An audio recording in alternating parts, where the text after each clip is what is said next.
আসসালামু আলাইকুম। আমি লস অ্যাঞ্জেলসে আছি এই মুহূর্তে।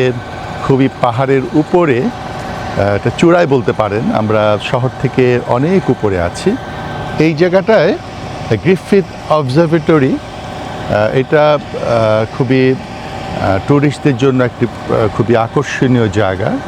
মূলত মহাবিশ্বের বিভিন্ন যে আল্লাহ রাব্বুল আলামিনের সৃষ্টি রহস্য, তা একটি নিদর্শন। এটাকে একটা সিম্বলিক ওরা এঁকে দিয়েছে, আর হচ্ছে মিনারের মতো। আর এই পাশটায় আপনারা যদি দেখেন যে হলিউড দেখা যাচ্ছে, সিম্বল এখানে দেয়া আছে পাহাড়ের উপরে। এই পাশটায় মূলত স্টুডিও, লস অ্যাঞ্জেলস ডাউনটাউন এই জায়গাটায়।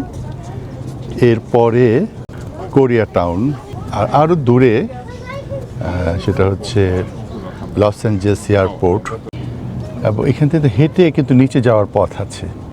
এই জায়গাটা থেকে পুরো লস অ্যাঞ্জেলস শহরটা দেখা যায়। এখানে আপনারা দেখতে পাচ্ছেন যে লেকের পানি, এই পাহাড়ে লেকের পানিটা কিন্তু ব্লক করা হয়েছে। আমরা এই যে হলিউড লেখার চারিদিকে কিন্তু পাহাড়, এই চত্বরটা সমতল চত্বর, বোঝায় যে আর্টিফিশিয়াল করা হয়েছে, একটা পার্ক করা হয়েছে। ট্যুরিস্ট এখানে এসে বিশ্রাম নেন, ছবি তুলেন। তো গ্রিফিথ অবজারভেটরির এই সুন্দর দৃশ্যগুলো দেখলাম। আশা করি আপনাদের ভালো লেগেছে।